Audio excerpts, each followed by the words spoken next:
Drama की starting होती है हमारी मैजिकल गर्ल जेनी के साथ, जो कि अभी माउंटेन से यहाँ सिटी आई होती है। और तभी जैसे वो एक टैक्सी में बैठती है तो देखती है कि टैक्सी ड्राइवर के ऊपर काली शक्तियों का असर होता है और वो इसे कोई और ही जगह लेकर चला जाता है और फिर जेनी के ऊपर अटैक करने वाला होता है। इतने में जेनी अपने मैजिकल पावर से बहुत ही इजीली उसे सबक सिखाती है। तो फिर उसे भी पता लगता है कि ये तो रियल मास्टर निकली। जेनी कहती है कि अभी 5 मिनट में मुझे फो ग्रुप कंपनी लेके चलो, नहीं तो फिर तुम्हारी सोल को मैं छोड़ूंगी नहीं। इसके बाद जेनी यहाँ मैजिक सब कुछ ठीक कर देती है और फिर हमें फ्लैशबैक में दिखाते हैं जेनी के मास्टर ने उसे बताया होता है कि जेनी जब छोटी थी तभी उसकी फैमिली ने उसे छोड़ दिए थे, तो मास्टर ने उसे अडॉप्ट कर लिए थे। जेनी के मास्टर उसे उसका बर्थ मंथ याद दिलाते हैं और बताने लगते हैं कि उसके बर्थ मंथ और ईयर के हिसाब से वो बहुत ही ज़्यादा अनलकी है, उसके पास ज़्यादा टाइम नहीं बचा हुआ है और वो बस 20 साल तक ही जीने वाली है। जेनी ये सुनकर शॉक हो जाती है और कहती है कि मास्टर फिर तो मेरे पास ज़िंदगी के सिर्फ 3 ही दिन बचे हैं। तो फिर मास्टर बताने लगते हैं कि एक बार जब तुम छोटी थी तो मैंने तुम्हारी शादी फिक्स करा था और वो लड़का बहुत ही ज़्यादा लकी है और उसकी वजह से तुम अपनी ज़िंदगी बचा सकती हो और उसके अलावा तुम्हारी कोई हेल्प नहीं कर सकता है।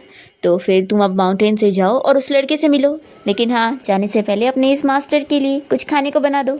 तो जेनी तो तुरंत ही अपनी मैजिकल पावर से यहाँ से गायब हो जाती है। फिर फ्लैशबैक खत्म होता है और जेनी यहाँ फो ग्रुप कंपनी के सामने पहुँच जाती है और सोचती है कि 12 बजने में सिर्फ 6 मिनट बचा हुआ है और मेरी ज़िंदगी के पल ख़त्म होते जा रहे हैं, पता नहीं वो लड़के को मैं ढूंढ पाऊंगी कि नहीं। इतने में इस कंपनी का सीईओ बाहर आ रहा होता है जिसका नाम फुशिन है और जेनी यहाँ पर उसके लिए आई होती है और उसे देखते ही खुश हो जाती है और भागते हुए जैसे ही उसके पास बैठती है तो गार्ड्स उसे रोकने जा रहे होते हैं। तो जेनी यहाँ अपने मैजिकल स्पेल को उसके ऊपर चिपकाते हुए इन सभी को स्टॉप कर देती है। फिर फुशिन इसे कहने लगता है कि तुम ये सब क्या कर रही हो। तो जेनी तो यहाँ पर उसकी पर्पल एनर्जी को देखकर खुश होने लगती है कि वो अब इसकी मदद से ठीक हो पाएगी और फिर वो तुरंत ही फुशिन के नेक पर बाइट करने लगती है और एनर्जी लेकर खुश हो रही होती है। इतने में फुशिन फिर उसे अपने से दूर कर देता है और जेनी के पास अच्छी खासी एनर्जी आ गई थी, इसलिए वो बहुत ही खुशी अपनी मैजिक से जल्दी से सब कुछ रिलीज करती है। फिर गार्ड्स इसे देखकर बातें करने लग जाते हैं कि हमारे फो ग्रुप कंपनी की सीईओ को इस विलेज गर्ल ने बाइट कर ली। जेनी तो खुशी कह रही होती है कि ये लड़का सच में बहुत ही ज़्यादा लकी है, इसे एक बार बाइट करते ही मुझे इतनी एनर्जी मिल गई है कि मैं मज़े से 3 दिन जीऊँगी। पर फिर फुशिन तो यहाँ जेनी से बहुत ही गुस्सा हो जाता है और अपने गार्ड से कहता है कि अभी इस लड़की को पकड़ो। तो फिर जेनी कहने लगती है कि तुम्हें गलतफहमी हो गई है, मैं तो तुम्हारी फियांसी हूँ और मैं यहाँ पर तुमसे हेल्प लेने के लिए आई हूँ। तो फुशिन बताने लगता है कि मेरा छोटा भाई अभी बीमार है और वो बेड पर है और उसकी लाइफ का तो भरोसा नहीं है, तो मैं तुम्हारी क्या हेल्प करूँगा, तुम बहुत ही अनलकी हो। और मैं फुशिन 20 साल का हो चुका हूँ और आज तक मैंने कभी नहीं सुना कि मेरी कोई फियांसी भी है। जेनी कहती कि कोई बात नहीं, अब तो जान गए हो ना, मैं तुम्हारी फियांसी हूँ और मेरा नाम जेनी है। तभी फुशिन यहाँ जेनी को ऐसे देखते हुए सोचने लग जाता है कि आखिर इसे देखकर मेरा दिल इतना जोर का क्यों धड़क रहा है। फिर वो अपने गार्ड से कह देता है कि इसे यहाँ से लेकर जाओ। फिर गार्ड्स जेनी को ज़बरदस्ती पकड़ के लेके जाने लगते हैं। तो जेनी सोचती है कि अगर मैं इसे शादी नहीं कर पाई तो क्या हुआ, कम से कम अगर मैं इसके पास रह पाऊंगी तो इसकी पर्पल एनर्जी ऑब्जर्व करके मैं सर्वाइव कर पाऊंगी। पर फिर डिसाइड कर दी कि नहीं, मैं कोई ना कोई रास्ता निकाल कर इसे खुद मनवा के रहूंगी कि ये खुद मुझसे शादी करेगा। फिर जेनी यही सोचने के बाद तुरंत ही फुशिन के सामने आ जाती है और इसे बताने लग जाती है कि मैं तुम्हारे भाई की जान बचा सकती हूँ। तो फुशिन कहता है कि यहाँ दुनिया के बेस्ट डॉक्टर्स भी मेरे भाई को ठीक नहीं कर पा रहे और तुम एक छोटी सी लड़की मेरा अटेंशन पाने के लिए कुछ भी बोल रही हो।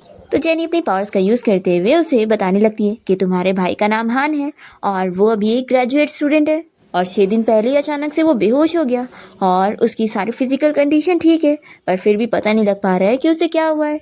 तो फुशिन कहने लगता है कि ज़रूर तुम्हें मेरे भाई की बीमारी के बारे में कहीं से सुनने को मिल गया होगा और वही तुम मुझे बता रही हो। तो जेनी उसे बताने लगती है कि असल में ना तुम्हारा भाई बीमार नहीं है, उसके ऊपर ना बुरी शक्ति का असर है और वो नॉर्मल लाइफ में नहीं आ पा रहा है। तो फिर फुशिन ये सुनने के बाद उस पर बिल्कुल यकीन नहीं करता और अपने सभी गार्ड से कहता है कि चलो कंपनी वापस। तो जेनी फुशिन को आवाज़ देते हुए कहने लगती है कि हम दोनों जल्दी वापस मिलेंगे मेरे फियांसी। तो फिर फुशिन तो यहाँ पर बहुत ही शाय होते हुए अंदर चला जाता है और जेनी तुरंत ही अपने मैजिक पावर से फुशिन के भाई हान का लोकेशन पता करने लग जाती है। और फिर जेनी सोच रही होती है कि नॉवेल की कहानीज में ऐसे ही लिखा होता है कि हीरोइन अगर हीरो के भाई को ठीक कर देगी तो फिर वो उसे शादी कर लेगा, तो फिर अब तुम मेरा यहाँ वेट करो, तुम मुझसे शादी करके रहोगे। और फिर यही सोचकर जेनी यहाँ से चली जाती है। फिर इसके बाद फुशिन यहाँ अपने घर आया होता है जहाँ पर उस रूम में उसका भाई बेहोश लेटा होता है और उसके ग्रैंडपा पूछ रहे होते हैं कि आखिर हान को कब होश आएगा। और फिर वो फुशिन के गले पे बाइट का निशान देखकर पूछने लगते हैं कि आखिर तुम्हें किसने बाइट किया है। तभी फुशिन का गार्ड ग्रैंडपा को बताता है। तभी फुशिन का गार्ड उसके ग्रैंडपा को बताने लगता है कि वो कोई मैजिकल गर्ल थी जो कि अपने आप को बॉस का फियांसी बता रही थी और उसका नाम जेनी था। तो फिर ये सुनते के साथ ही ग्रैंडपा फुशिन से कहने लगते हैं कि तुमने ये क्या कर दिया, अभी उस लड़की को वापस लेकर आओ, वो तुम्हारी फियांसी है, मैंने उसके साथ तुम्हारी शादी फिक्स किया था। तो फुशिन पूछता है कि ग्रैंडपा आपने मुझे इस बारे में पहले क्यों नहीं बताया। तो फिर ग्रैंडपा बताने लगते हैं कि 19 साल पहले मैं बहुत ही ज़्यादा बीमार था और तभी मास्टर कॉन्ग ने मेरी हेल्प किए थे और उनकी वजह से ही मैं आज यहाँ जिंदा हूँ। तो तभी मैंने मास्टर की ग्रैंड डॉटर के साथ तुम्हारी शादी को फिक्स कर दिया था। तो फुशिन ये जानने के बाद अपने ग्रैंडपा से कहने लगता है कि ग्रैंडपा आपने मुझे इतनी आसानी से बेच दिया। तो फिर ग्रैंडपा रोने की एक्टिंग करते हुए कहते हैं कि मेरी लाइफ कितनी बेचारी है, लगता है मुझे 19 साल पहले ही मर जाना चाहिए था और मास्टर की मदद नहीं लेनी चाहिए थी। तो फिर फुशिन अपने ग्रैंडपा को रोकता है कि ग्रैंडपा आप ऐसा मत करो, मैं उस लड़की को अभी ढूंढता हूँ। और फिर वो अपने गार्ड्स को ऑर्डर देता है कि अभी इसी वक्त उस जेनी नाम की लड़की को ढूंढने के लिए जाओ। फिर हम देखते हैं जेनी को जो कि फुशिन के भाई हान की सोल को ढूंढ लेती है, जिसको यहाँ एक छोटे बच्चे भूत ने कैद करके रखा होता है क्योंकि उसकी सोल बच्चे की तरह बहुत ही अच्छी और प्यारी है। जेनी उस लिटिल फेरी की सोल को ले लेती है और हान से कहती है कि चलो अब मैं तुम्हें लेके चलती हूँ। फिर हान तो बहुत ही खुश होने लग जाता है और कहता है कि तुम कितनी अमेजिंग मास्टर हो। जेनी कहती है कि तुम ना मुझे अब से सिस्टर इन लॉ बोलो। तो फिर ही कहता है कि आखिर तुम सिस्टर इन लॉ कैसे, और वो उसके पीछे जाता है। फिर ये लोग जा ही रहे होते हैं तभी सामने से यहाँ पर फुशिन के गार्ड्स आ जाते हैं और इन्हें देखकर हान कहने लगता है कि ये तो मेरे भाई की गार्ड्स है ना। फिर गार्ड्स जेनी को बताने लगते हैं कि मिस्टर फुशिन ने आपको इनवाइट किया है और हमें आपको उन तक लेके जाने के लिए बोला है। जेनी कहती है कि अच्छी बात है, तुम लोग टाइम पर आ गए, मैं टैक्सी लेने से बच गई। तभी हान भी बात करने लगता है तो जेनी कहती है कि कुछ बोलो मत, क्योंकि वैसे भी ये लोग तुम्हारी कोई बातें नहीं सुन सकते। तो ये पूछता है कि मैं कैसे चलूँगा। तो जेनी उसकी सोल को अपने बैग में डाल लेती है और फिर इन गार्ड्स के साथ चली जाती है। दूसरी तरफ हम देखते हैं कि फुशिन और उसके ग्रैंडपा ने यहाँ पर किसी मास्टर को भी बुलाए होते हैं घर पे, क्योंकि अब तक बहुत सारे डॉक्टर्स ने हान को चेक करने के बाद ये बता दिए हैं कि वो लोग उसकी बीमारी को नहीं ठीक कर सकते क्योंकि इसकी बीमारी अजीब है। तभी ये जो ठगी मास्टर यहाँ पर आया होता है, ये यहाँ पर झूठा मास्टर बनने की एक्टिंग कर रहा होता है और वो कहने लगता है कि वो इसकी बीमारी ठीक कर देगा। तो फुशिन बहुत ही खुश हो जाता है और कहने लगता है कि आप बस मेरे भाई को ठीक कर दो, आपको मैं 5 मिलियन देने के लिए तैयार हूँ। तो इतने ज़्यादा पैसों का नाम सुनकर ये ठगी मास्टर तो बहुत ज़्यादा खुश हो जाता है और अपना निडल निकाल लेता है हान का ट्रीटमेंट करने के लिए। तभी इतने में यहाँ जेनी पहुँच जाती है और उसे कहती है कि रुक जाओ, उसे कोई बीमारी नहीं है बल्कि उसकी सोल खो गई है। तो फिर फुशिन यहाँ जेनी को देखकर कहने लगता है कि तुम यहाँ पर क्या कर रही हो। तो जेनी कहती है कि तुम मुझे यहाँ से तभी भगाना जब तुम नहीं चाहते होंगे कि तुम्हारे भाई की जान बचे। फिर ग्रैंडपा फुशिन से पूछ लग जाते हैं कि ये कौन है। तो फुशिन उन्हें बताता है कि ग्रैंडपा ये वही लड़की है। फिर यहाँ वो जेनी को समझाने लगता है कि देखो ये तुम्हारी जगह नहीं है, यहाँ पर मैजिकल पावर से कुछ असर नहीं होगा, मुझे एक डॉक्टर की ज़रूरत है और मिस्टर जैंग ने कहा है कि ये मेरे भाई को ठीक कर देंगे। तो जेनी कहती है कि ये बंदा तुम्हारे भाई को नहीं ठीक कर पाएगा। तो फिर ये मास्टर का स्टूडेंट यहाँ जेनी को चिल्लाने लगता है कि मेरे मास्टर के अलावा कोई भी इसे ठीक नहीं कर सकता है। और फिर जैसे ये नीडल यूज़ करने जा रहा होता है तभी जेनी फुशिन से कहती है कि रोको इसे। और फिर यहाँ पर वो हान की सोल को उसके अंदर डाल देती है, क्योंकि अगर अभी नहीं डाला गया तो फिर उसकी सोल वापस से कभी रिटर्न नहीं हो पाएगी। और फिर वो सोल डालने के बाद उसके ऊपर मैजिक का यूज़ करती है ताकि उसे होश आ जाए। फिर जैसे यहाँ पर हान को होश आता है तो वो जेनी का हाथ पकड़ के उसे थैंक यू कहने लगता है कि मास्टर आपकी वजह से मेरी जान बच गई, अगर आप मुझे यहाँ ढूंढ के नहीं लाई होती तो वो लिटिल फेरी तो मुझे लेकर चला जाता। तो जेनी कहती है कि कोई बात नहीं, इतनी तारीफ करने की जरूरत नहीं है। फिर तभी यहाँ पर ये मास्टर और उसका चेला यहाँ से जाने लगते हैं कि अब आपके भाई को होश आ गया है तो मिस्टर फुशिन हम चलते हैं। तभी जेनी जल्दी से इनको अपने मैजिक पावर से रोकती है। तो फिर ये लोग तुरंत ही जेनी से माफ़ी मांगने लगते हैं और कहते हैं कि प्लीज़ हमें छोड़ दो। तो जेनी कहती है कि ठीक है, तुम लोगों ने अब तक कोई बुरे काम नहीं करे हो और किसी को मारे नहीं हो, तो इस वजह से मैं सिर्फ तुम लोग को छोड़ रही हूँ।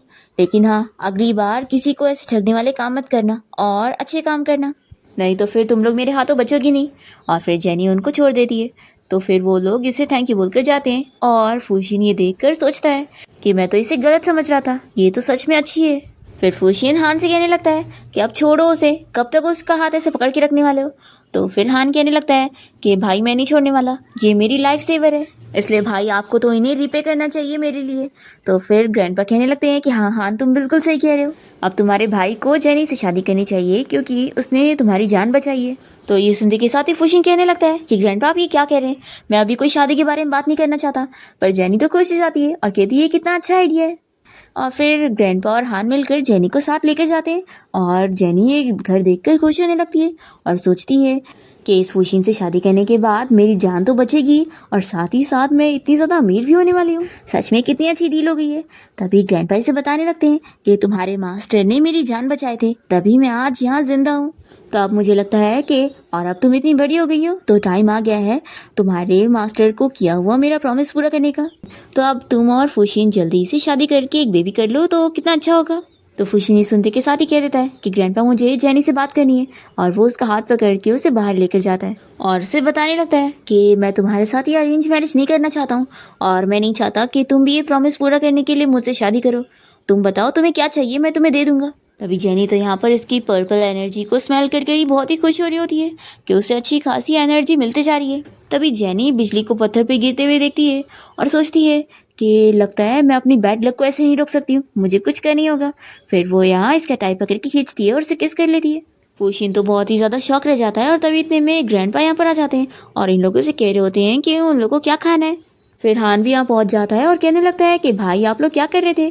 तो ग्रैंडपा कहते हैं कि तुम लोग अपना कंटिन्यू रखो और वो हान को यहाँ से लेकर चले जाते हैं। फिर जेनी यहाँ ऊपर देखते हुए कहने लग जाती है कि आप मेरे साथ ऐसा कैसे कर सकते हो, मैं बस यहाँ पर थोड़ा फ़ायदा ही तो उठा रही थी ना, तो इसमें आपको बिजली गिराकर मुझे धमकी देने की क्या ज़रूरत थी। तभी फूशियन सोचता है कि वैसे तो इसने मुझे फोर्सली किस करी है, लेकिन आखिर मुझे इसके लिए इतना बुरा क्यों लग रहा है। फिर फूशियन जेनी को समझाने लगता है कि देखो तुम जो कर रही हो और जो तुम बोलती हो तो वह उस पर ध्यान देना चाहिए, ऐसे बोलकर वो अंदर चला जाता है। फिर जेनी वापस आने के बाद ग्रैंडपा से कह देती है कि वो यहाँ से जा रही है।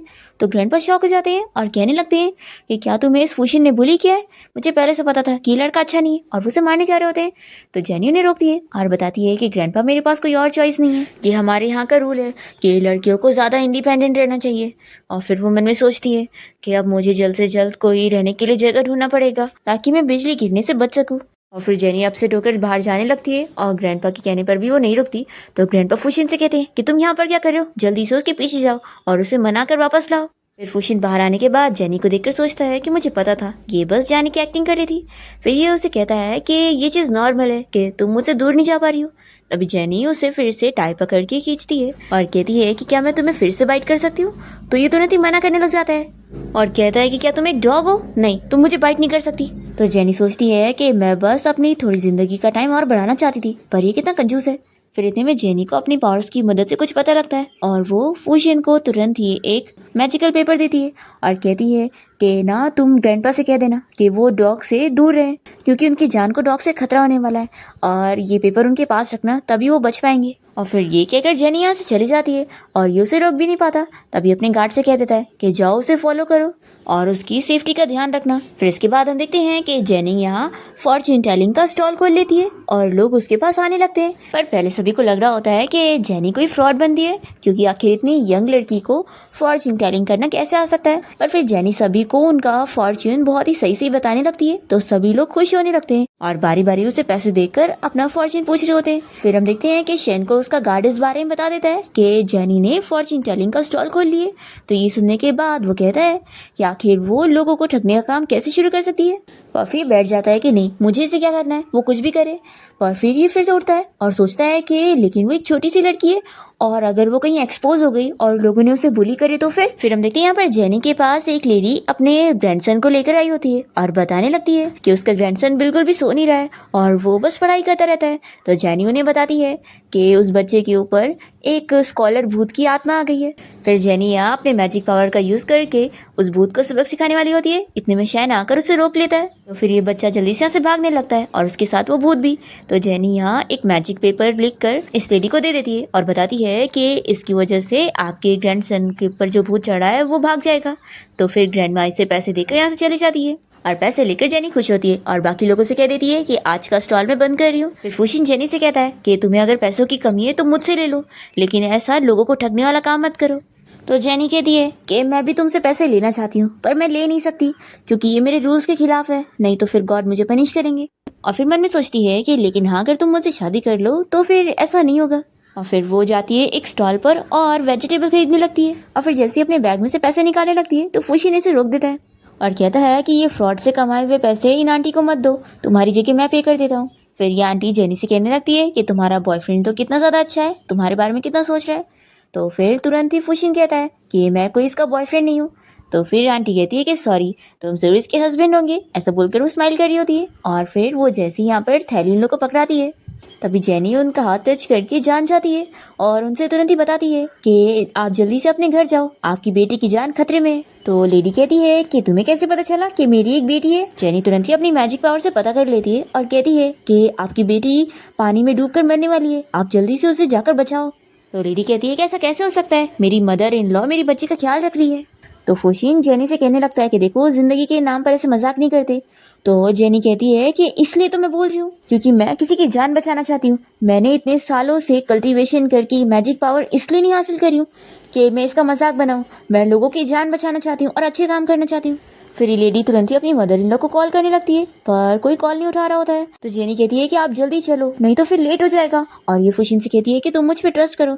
तो फिर वो मान जाता है कि हाँ मुझे तुम पर बिलीव है। फिर ये लोग फुशिन की कार में बैठकर उस लेडी के घर के सामने पहुंचते हैं जहाँ पर एक नदी होती है और वहाँ पर उस लेडी की मदर इन लॉ इसकी बेटी को पानी में डुबाने की कोशिश कर रही थी।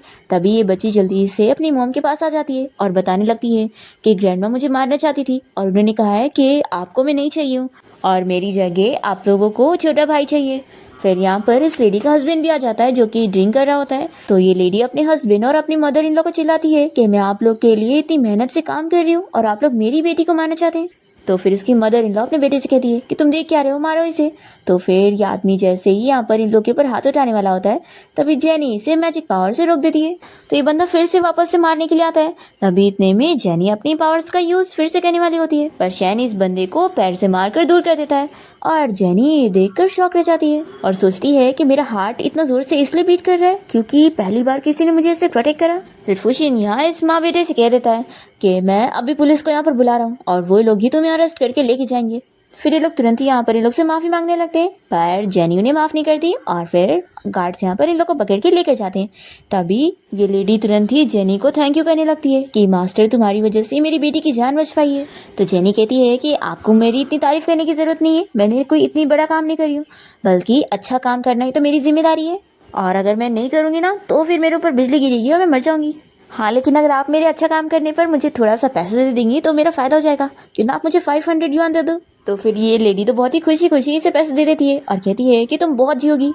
फिर जेनी तो बहुत ही ज़्यादा खुश हो जाती है और इसके बाद वो फुशिन के साथ एक बहुत ही महंगी होटल में आई होती है और कहने लगती है कि आज मैंने कितने सारा पैसे कमाई हूँ और अब मैं मज़े से इस महंगी होटल में रहूंगी। तभी हम देखते हैं कि जेनी को यहाँ पर एक बंदा छुप कर देख रहा होता है और फिर फुशिन जेनी से कहता है कि तुम्हें यहाँ होटल में रहने की क्या ज़रूरत है, तुम तो आराम से मेरे घर पे रह सकती हो ना। अरे मेरा मतलब था कि अगर तुम मेरे घर पे रहोगी तो ग्रैंडपा बहुत ही ज़्यादा खुश होंगे। तो जेनी कहती है कि ऊपर से गॉड हमें देख रहे हैं तो आखिर मैं तुम्हारे साथ फ्री में कैसे रह सकती हूँ, मैं यहीं पर ही रहूँगी अपने खुद के पैसों से और फिर मैं देखती हूँ कि मुझे कौन कर्ज कर सकता है। तभी इतने में यहाँ पर फुशिन के पास एक लड़की आई होती है जिसका नाम लिन है और वो फुशिन की बचपन की फ्रेंड है जो कि उसे कहने लगती है कि मैं अब्रॉड से वापस तुमसे शादी करने के लिए आई हूँ। तो ये सुनकर जेनी शॉक रह जाती है और फिर वो तुरंत ही अपनी मैजिकल पावर से इस बारे में पता कर लेती है कि इन दोनों की किस्मत तो साथ जुड़ी हुई नहीं है।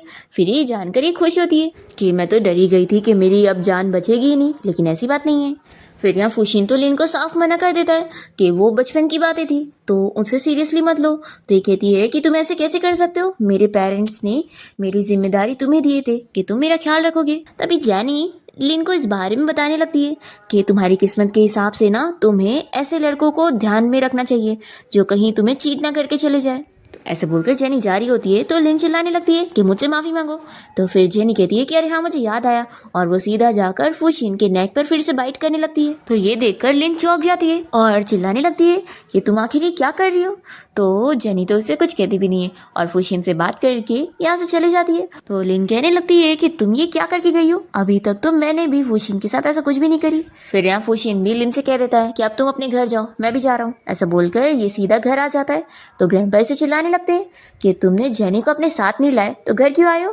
तो ये कहता है कि ग्रैंडपा मैं उसे लाने गया था पर वो घर आने के लिए मानी नहीं। फिर इतने में यहाँ पर लीन आ जाती है और उसके हाथ में डॉग को देखकर फूशिन याद करने लगता है कि जेनी ने उसे समझाई थी कि उसके ग्रैंडपा को उसे डॉग से दूर रखना होगा, नहीं तो उनकी जान को खतरा होगा। फिर यही याद करके ये लिन को रोकने लगता है कि तुम इस डॉग को यहाँ पर क्यों लाई हो। तो फिर ये कहती है कि फूशिन तुम मेरे साथ ऐसे कैसे कर रहे हो, मैं बस ग्रैंडपा को मिस कर रही थी तो यहाँ पर उनसे मिलने आ गई। फिर ग्रैंडपा भी फूशिन को समझाने लगते हैं कि ये तुम्हारे पेरेंट्स की फ्रेंड की बेटी है तो तुम्हें इसे अच्छे से ट्रीट करना चाहिए। और फिर ग्रैंडपा तो लिन से कहने लगते हैं कि तुम्हारे पेरेंट्स यहाँ अब्रॉड से नहीं आए हैं ना और तुम यहाँ अकेले रहने वाली हो तो एक काम करो यहीं पर रुक जाओ। तो लिन तुरंत ही मान जाती है और कहती है कि मैं अपना लगेज भी लेकर आई हूँ। फिर इतने में यहाँ पर हान आ जाता है और वो कहने लगता है कि ग्रैंडपा आखिर आप ऐसे कैसे किसी दूसरी लड़की को हमारे घर में आने दे सकते हैं, अभी तो सिस्टर इन लॉ भी यहाँ पर नहीं आई है। तो फिर लिन कहने लगती है कि तुम सिस्टर इन लॉ उस विलेज की लड़की को कह रहे हो, वो इस घर की डॉटर इन लॉ बनने लायक है ही नहीं। तो फिर हान को गुस्सा आ रही होती है तो ग्रैंडपा उसे रोकते हैं कि इसे झगड़ा मत करो। तभी लिन वो जेनी का दिया हुआ मैजिकल पेपर देख लेती है और तुरंत ही इसे फाड़ देती है और कहती है कि इसे वही विलेज गर्ल ने दी होगी ना। तो यहाँ पर फूशिन उसे रोकने की भी कोशिश करता है तो पर तब तक वो फाड़ चुकी होती है और फिर वो मन में प्लानिंग करने लग जाती है कि कैसे वो जेनी को इन लोगों की लाइफ से निकालेगी। और फिर ग्रैंडपा हान के साथ मिलकर डिस्कस करने लगते हैं कि उन लोगों को कैसे भी करके जेनी को जल्द से जल्द घर पे लाना होगा, नहीं तो फिर उसकी डॉटर इन लॉ वाली पोजीशन कोई और ही लेके चला जाएगा। फिर हान तुरंत ही जेनी को कॉल करके बताता है कि ग्रैंडपा बीमार है तो सिस्टर इन लॉ आप उन्हें देखने आओ। तो फिर जेनी ये सुनते के साथ ही तुरंत ही यहाँ पर फूशिन के घर के बाहर पहुँचती है और तभी यहाँ लेन आकर इसे रोकने लगती है कि तुम वो फैमिली में बिल्कुल नहीं जा सकती हो और तुमने सोची भी कैसे कि ये लोग तुम्हें पसंद करेंगे। और वो उसका मैजिकल पेपर उसे दिखाती है कि उसने फाड़ चुकी है। तो जेनी ये देखकर कहने लगती है कि तुमने ये क्या करी, अब ग्रैंडपा की जान को खतरा हो सकता है। तो फिर लिन कहती है कि ग्रैंडपा क्या तुम्हारी वजह से ठीक रहने वाले, तुम्हें क्या आता जाता होगा, और मैं तुम्हें बता दूं कि फू फैमिली की डॉटर इन लॉ मैं बनूंगी तुम नहीं। फिर जेनी फिर भी अंदर जाने की कोशिश करती है तो लिन कहती है कि तुम यहाँ से कहीं नहीं जा सकती। इतने में ग्रैंडपा की चीखने की आवाज़ आती है और हमें पता लगता है कि इस डॉग के ऊपर काली शक्तियों का असर होता है और वो उन्हें काट लेता है और फिर वो यहाँ हॉस्पिटल में होते हैं। फिर डॉक्टर तो इन लोगों को जवाब दे देता है कि ग्रैंडपा को कोई रेबीज नहीं हुई है। तो फिर वो समझ नहीं पा रहा है कि आखिर उन्हें हुआ क्या है, इसलिए वो कुछ कर ही नहीं सकता। ऐसा कहकर डॉक्टर चला जाता है। फिर फूशिन लिन से पूछने लगता है कि ये डॉग तो तुम्हारा था ना। तो वो कहती है कि फूशिन मुझे भी नहीं पता, मैं तो इसे अब्रॉड से लेकर आई थी और अब तक तो ये मेरी सारी बातें सुन रहा था, पता नहीं इससे ऐसा क्यों किया। इतने में यहाँ जेनी आ जाती है और कहती है कि तुम झूठ कह रही हो। और फिर जेनी यहाँ बताने लगती है और ये प्रूफ कर देती है कि इसने जानबूझ के ग्रैंडपा को अटैक करने के लिए उस डॉग को यहाँ पर लेकर आई थी और उस डॉग के ऊपर काली शक्तियों का असर था जिसको कोई और नहीं बल्कि किसी मास्टर ने किया है जो कि जेनी का दुश्मन है। फिर फूशिन और हान भी से चिल्लाने लगते हैं कि तुमने हमारे ग्रैंडपा को मारने की कोशिश की। तो फिर ये कहती है कि ऐसी बात नहीं है, मैं तो बस इस जेनी को सबक सिखाना चाहती थी और कुछ भी नहीं। तो फिर जेनी कहती है कि अब तुमने अपने मुंह से ही बोल दी, तुम मुझे सबक सिखाना चाहती थी और ग्रैंडपा मेरा साथ दे रहे थे, इसलिए तुमने सोची कि पहले तुम उनको रास्ते से हटाओगी। तो लिन जेनी को चिल्लाने लगती है कि तुम्हारी वजह से ग्रैंडपा हर्ट हुए और वो जाकर जेनी को धक्का दे देती है पर तभी फूशिन उसे गिरने से बचा लेता है। तो लिन कहने लगती है कि फूशिन आखिर तुम इस लड़की को क्यों प्रोटेक्ट कर रहे हो। तो फूशिन बताता है कि ये मेरी फियांसी है इसलिए। फिर तभी ग्रैंडपा की तबीयत खराब होने लगती है तो जेनी फूशिन से कहती है कि तुम मुझ पर ट्रस्ट करो, मैं ग्रैंडपा को ठीक कर सकती हूँ। फिर वो अपनी सारी मैजिकल पावर का इस्तेमाल करके ग्रैंडपा को तो ठीक कर देती है पर फिर उसे चक्कर आ रहा होता है और फिर वो फूशिन से कहती है कि मैं रेस्ट करने के लिए जा रही हूँ और वो तुरंत ही चली जाती है। तभी लीन यहाँ पर आकर फूशिन से कहने लगती है कि मुझे माफ़ कर दो, मैंने ये सब जानबूझ के नहीं की थी और मैं ग्रैंडपा को हर्ट नहीं करना चाहती थी, तो प्लीज़ मेरे पेरेंट्स ने तुम्हारी इतनी केयर करे उसकी वजह से ही मुझे अभी के लिए माफ़ कर दो। तो ये से चिल्लाता है कि मेरी ग्रैंडपा को अभी रेस्ट करने की ज़रूरत है तो तुम बाहर निकलो। फिर जेनी जब यहाँ रूम में आती है तो उसकी तबीयत बहुत ज़्यादा ख़राब हो चुकी होती है, उसके मुंह से भी खून आ रहा होता है। तभी मास्टर जेनी से मिलने आ जाते हैं और उसे बताने लगते हैं कि अब उसकी जान बचने वाली नहीं है। फिर जेनी यहाँ बेहोश होने लगती है। तभी इतने में फूशिन यहाँ पहुँचता है और वो मास्टर से कहने लगता है कि प्लीज़ आप जेनी को बचा लो। तो मास्टर तो जवाब दे देते हैं कि वो कुछ नहीं कर सकते। तभी फूशिन कहता है कि नहीं, मैं जेनी को बचा सकता हूँ और मैं ये कर लूँगा। और वो तुरंत ही उसे किस करने लग जाता है क्योंकि उसे पता है कि ऐसे ही वो ठीक हो रही थी। और फिर वो उसे कहने लगता है कि तुम बस ठीक हो जाओ, मैं तुम्हारे लिए कुछ भी कर सकता हूँ। तो जेनी तुरंत ही उठ जाती है और कहती है कि मैं चाहती हूँ कि तुम मुझसे शादी करो। तो फिर फूशिन तो चौंक जाता है कि तुम बिल्कुल ठीक हो। तो फिर वो मास्टर से पूछने लगता है कि जेनी की जान को खतरा है और वो बहुत ही कम जीने वाली है, लेकिन अगर वो उसे शादी कर लेगा तो उसकी जान बच जाएगी। तो फुशिन ये सुनने के बाद जेनी का हाथ पकड़ के उसे कहता है कि अगर तुम्हारी से जान बच सकती है तो मैं तुम्हारे साथ अभी इसी वक्त मैरिज सर्टिफिकेट लेने के लिए तैयार हूँ। तो जेनी खुशी खुशी उससे हाँ कहती है और फिर दोनों ही अपना सर्टिफिकेट लेकर कोर्ट से बाहर आ जाते हैं। और जेनी सोच रही होती है कि क्या सच में अब मेरी जान बच पाएगी। तभी इतने में बिजली कड़कने लगती है और फुशिन जेनी की केयर करते हुए उसे हक कर रहा होता है। तो फिर बिजली इन लोगों के ऊपर नहीं गिरती है और जेनी बहुत ही खुश हो जाती है कि शादी करने में सच में बहुत ही फ़ायदा हुआ। फिर फुशिन इसे खुश देखकर सोचता है कि आज मुझे पता लग रहा है कि मैं इसकी सच में बहुत ज़्यादा केयर करता हूँ। फिर फुशिन तो जेनी को यहाँ अपनी फीलिंग्स के बारे में बताने वाला होता है, पर इतने में यहाँ फुशिन के ग्रैंडपा और जेनी के मास्टर आ जाते हैं और ये दोनों इन लोग के लिए बहुत ज़्यादा खुश होते हैं। और फिर जेनी के मास्टर उसका पल्स चेक करके कहते हैं कि अब उसका वो जहर ख़त्म हो चुका है और अब उसकी जान बच सकती है क्योंकि उसके ऊपर से कर्ज हट चुका है। और फिर मास्टर कहने लगते हैं कि अब टाइम आ गया है कि मैं वापस से अपने माउंटेन पर जा रहा हूँ। और वो फुशिन के ग्रैंडपा से कह देते हैं कि वो जेनी का अच्छे से ख्याल रखे क्योंकि अब वो उनकी ग्रैंड डॉटर इन लॉ बन चुकी है। फिर ग्रैंडपा और मास्टर यहाँ से चले जाते हैं और ग्रैंडपा और मास्टर यहाँ से चले जाते हैं और जेनी फुशिन से कहने लगती है कि तुमने मेरे लिए इतना बड़ा सेक्रीफाइस करे हो मुझे शादी करके मेरी जान बचाने में, तो फिक्र मत करो, मैं फ्यूचर में तुम्हारे लिए रिस्पॉन्सिबल रहूँगी। तो फुशिन कहता है कि मैंने कौन सा तुम्हारी हेल्प करने के लिए सब करा हूँ, मैं तो बस तुम्हें रीपे करने के लिए सब करा हूँ क्योंकि तुमने मेरे ग्रैंडपा की जान बचाई थी, इसलिए तुम्हें रिस्पॉन्सिबल होने की ज़रूरत नहीं। जेनी कहती है कि अच्छा, लेकिन मैंने तो सुनी थी कि जब मुझे होश नहीं आया था तो तुम मेरे लिए बहुत ज़्यादा ही रो रहे थे।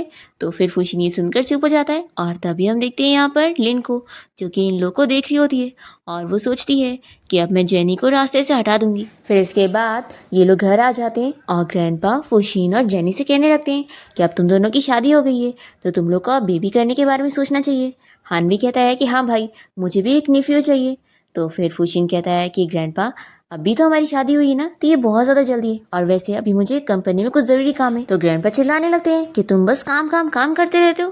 तो तभी जेनी कहती है कि ग्रैंडपा, मुझे भी याद आया, मुझे भी अपना स्टॉल लगाने के लिए जाना है, और वो जल्दी से भाग जाती है। फिर फुशिन भी खुश हो जाता है और ग्रैंडपा से कहता है कि मैं भी अपनी कंपनी जा रहा हूँ।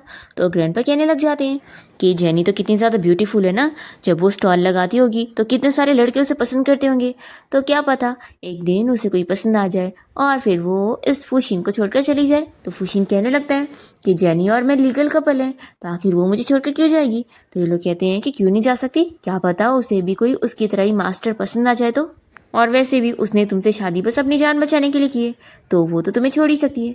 तो फुशिन सुनने के बाद जेलस होने लगता है और वो सीधा जेनी को पिक करने के लिए पहुंच जाता है और उसे कार में बैठने के लिए बोलता है। तो जेनी भी कार में बैठ जाती है। तभी जैसे वो उसका सीट बेल्ट लगाने जाता है तो वो खुद पहले ही लगा लेती है, तो ये शौक रह जाता है। फिर फुशिन जेनी को बताने लगता है कि अब हमारी शादी हो गई है ना, तो मैं हर रोज़ तुम्हें स्टॉल के बाद पिक करने आऊँगा और ये तुम्हारा शादी का बेनिफिट है। तो जेनी सुनकर खुश हो जाती है और फिर वो फुशिन के ऊपर से काला धुआं आता हुआ देखकर समझ जाती है कि उसकी जान खतरे में। तो फिर वो उसे स्लो ड्राइव करने के लिए बोलती है और तभी रास्ते में रोड पर कोई कांटा रखा होता है जिसकी वजह से इन लोग का एक्सीडेंट होने वाला होता है। पर तभी जेनी कैसे भी जादू से करके फुशिन को रोक देती है और फिर ये लोग कार से बाहर निकल के जाके देखते हैं तो रास्ते में इतना बड़ा कांटा रखा होता है और एक बंदा आकर ये देखकर सोच रहा होता है कि इन लोग का एक्सीडेंट होने से कैसे बच गया। तभी जेनी कहती है कि अच्छा, तो इसे तुमने रखे हो, लगता है तुम्हें मरने का बहुत ही शौक चढ़ रहा है, तो मुझे बता देते, मैं तुम्हें डायरेक्ट हेवन में पहुंचा देती। तो फिर ये मन में सोचता है कि मास्टर ने तो मुझे कहा था कि मैं ऐसे करके इस फुशिन को मार दूंगा, पर ये तो बच गया। फिर ये एक्टिंग करने लगता है और कहता है कि किसने कहा है कि इसे मैंने यहाँ पे रखा हूँ और उल्टा तुम लोग ठीक से ड्राइव नहीं कर रहे थे। तो फुशिन इसे चिल्लाता है कि मैं मिस्टर फुशिन कहीं पे भी ड्राइव करूँ, तुम्हें से क्या। तो जैसे ही इसे पता लगता है कि यही फुशिन है तो फिर ये तुरंत ही उससे माफ़ी मांगता है और उसे जेनी के खिलाफ भड़काने लगता है कि आखिर आप इस लड़की को अपनी वाइफ कैसे बना सकते हो, ये तो एक विलेज गर्ल है और आपके बिल्कुल लायक नहीं है।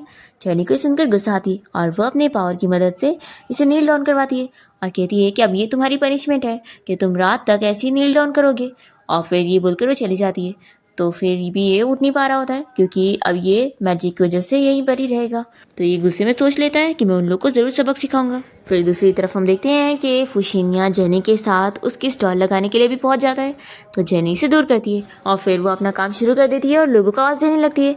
तभी वो सारे लोग यहाँ पर आ जाते हैं जिन लोगों ने जेनी से पहले अपना फॉर्चून पूछे थे, और वो लोग उसकी तारीफ करने लगते हैं कि वो सारी चीज़ें सच हुई थी। फिर तभी यहाँ पर जेनी से मिलने के लिए उसका सीनियर ब्रदर भी आया होता है और जेनी उसे देखकर खुश होती है और काफ़ी सारी बातें करने लगती है।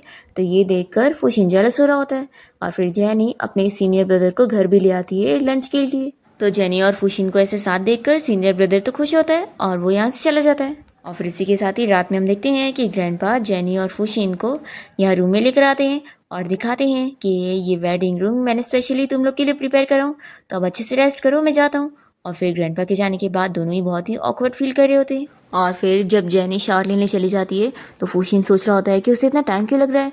फिर जेनी जैसे यहाँ पर आती है तो ये कहता है कि क्यों ना आज हम अपनी वेडिंग नाइट मनाएं। जेनी कहती है कि हाँ तुम बिल्कुल सही कह रहे हो, कितनी गर्मी लग रही है ना।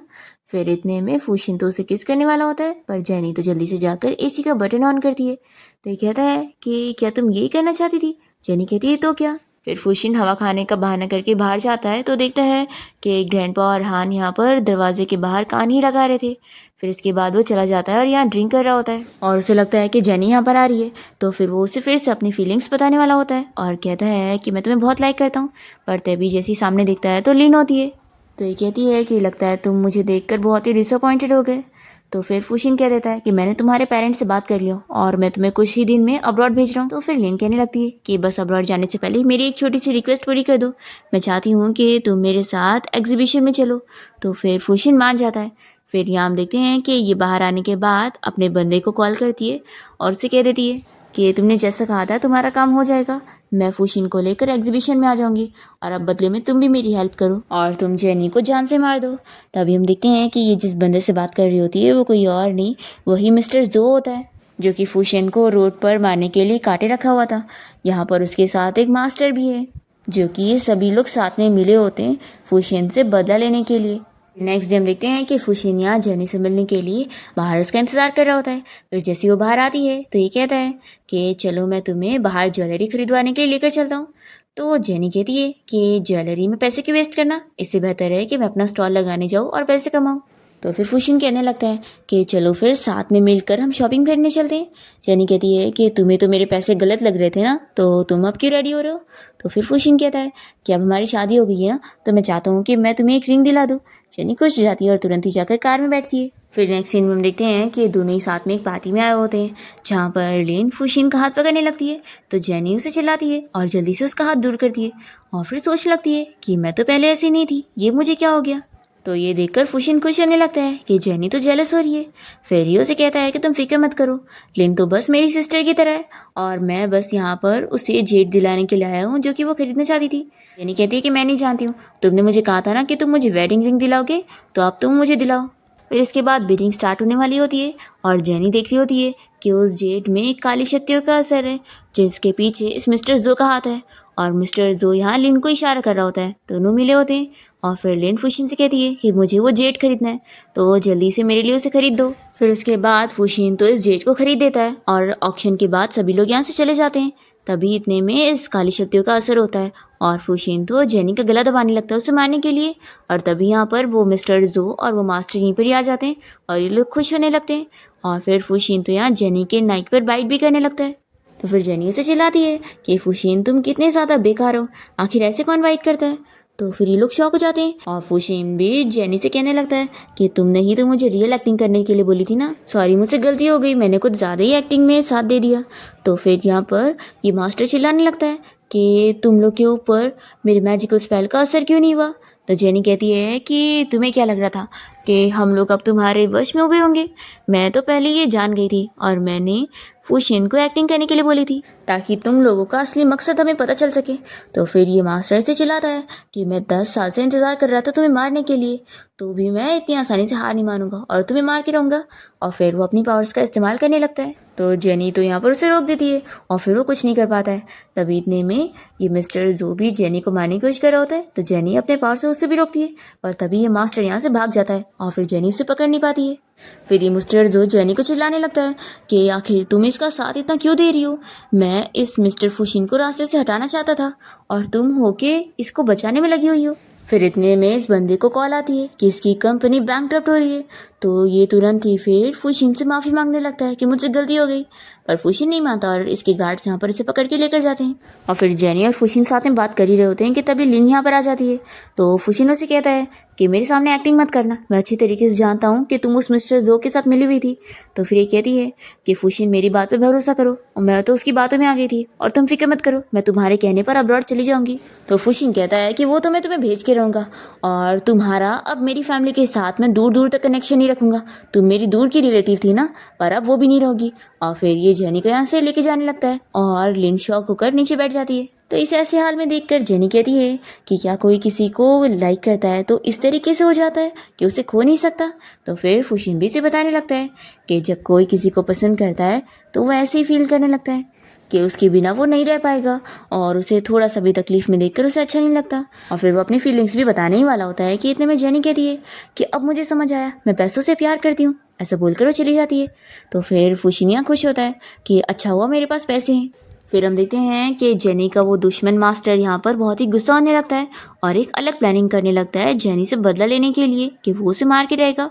दूसरी तरफ जेनी अपने मास्टर से बात कर रही होती है और उन्हें इस बारे में बता रही होती है। तो मास्टर को भी बहुत ही गुस्सा आता है और वो उसे उस दूसरे वाले मास्टर से केयरफुल रहने के लिए बोलते हैं। तो जेनी कहती है कि मास्टर आप मेरी फिक्र मत करो, उसके पास इतनी अच्छी स्किल नहीं है और वो मेरा कुछ नहीं बिगाड़ सकता। तब इतने में फुशिनिया जेनी के पास ही आ रहा होता है और वो जैसे ही रूम के बाहर आता है तो सुनने लगता है मास्टर जेनी से कह रहे होते हैं कि तुम तो उस फुशिन से बिल्कुल प्यार नहीं करती हो, और तुम बस उसलिए उसके साथ हो क्योंकि उसकी वजह से तुम्हारी जान बच रही है, नहीं तो तुम तो उसे कभी देखती भी नहीं, और तुम्हें तो प्यार भी बिल्कुल भी नहीं समझता है। पर जेनी इतने में फुशिन के बारे में सब कुछ याद करने लगती है और फिर वो मास्टर से उसके बारे में बताने वाली होती है कि वो तो असल में उसे लाइक करने लगी है। पर इतने में फुशिनिया दरवाज़ा खोल के अंदर आ जाता है। तो ये जल्दी से मास्टर का वीडियो कॉल कट करती है और फिर फुशिनिया जेनी से बताने लगता है कि डिनर का टाइम हो गया है तो तुम आ जाओ। फिर इसके बाद जब ये लोग साथ में बैठ के डिनर कर रहे होते हैं तो ग्रैंडपा फुशिन से कहने लगते हैं कि तुम जेनी के लिए कुछ बॉडीगार्ड का अरेंजमेंट कर दो। तो जेनी कहने लगती है कि नहीं ग्रैंडपा, बॉडीगार्ड्स की ज़रूरत नहीं है, मेरे लिए तो फुशिन ही काफ़ी है और ये मुझे प्रोटेक्ट कर लेगा। पर यहाँ पर फुशिन तो इसी बात को सोचकर अपसेट होता है कि कैसे उसके मास्टर कह रहे थे कि जेनी बस उसका यूज़ कर रही है और वो तो उससे बिल्कुल प्यार नहीं करती।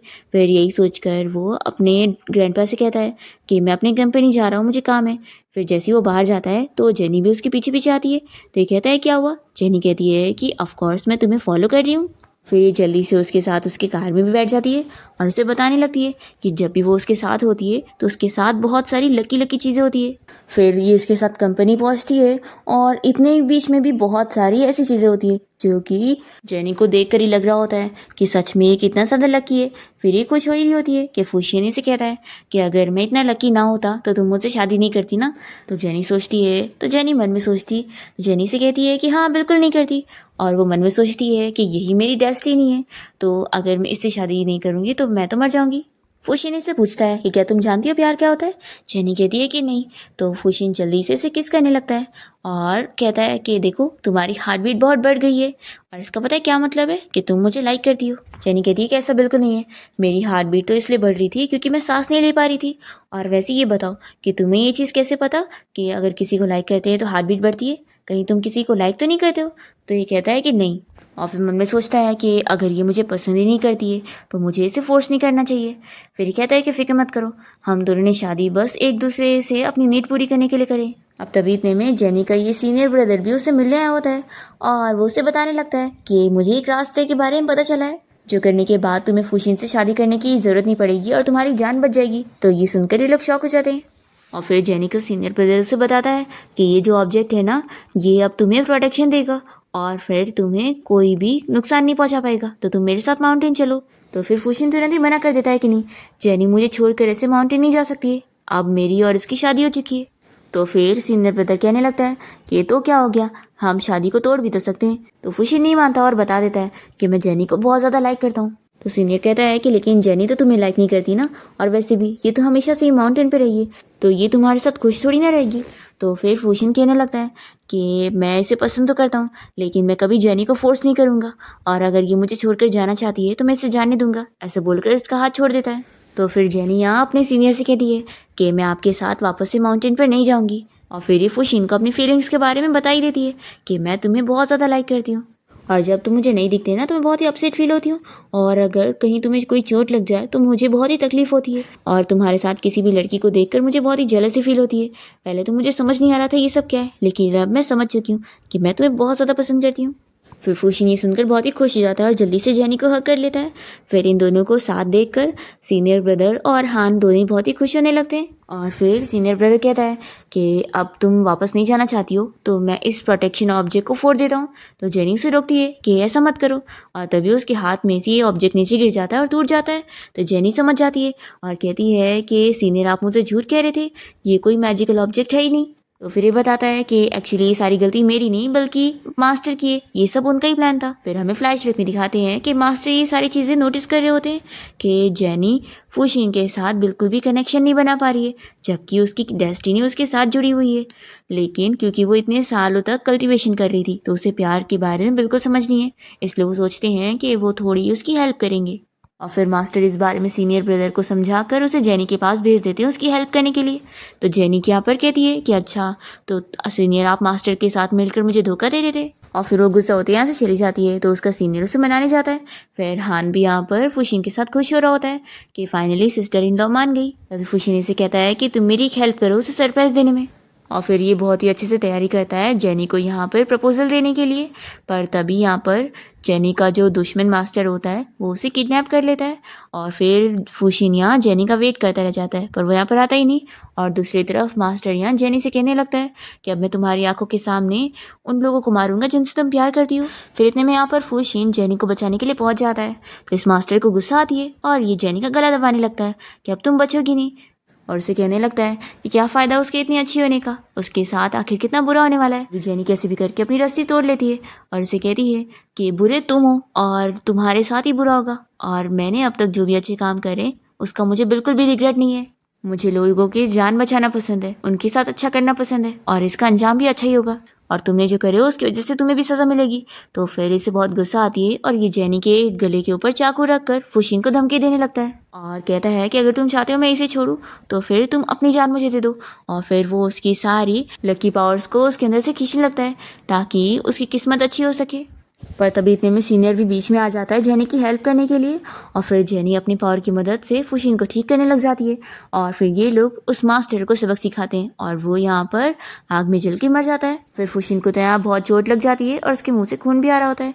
तभी वो जेनी को अपनी फीलिंग्स के बारे में बताने लगता है और कहता है कि वो उससे मिलकर बहुत ज़्यादा खुश है, और फिर उसे रिंग दिखा के प्रपोज करता है और फिर बेहोश हो जाता है। तो जेनी उसके लिए बहुत रोने लगती है, और फिर इसके बाद जेनी भी बेहोश हो जाती है। और जैसे ही उसे होश आता है तो मास्टर उसे बताते हैं कि फुशिन को तो अभी भी होश नहीं आया। फिर ये उसके लिए बहुत रोने लगती है और फिर यहाँ फुशिन को होश आ जाता है। तो जेनी बहुत ही खुश होती है।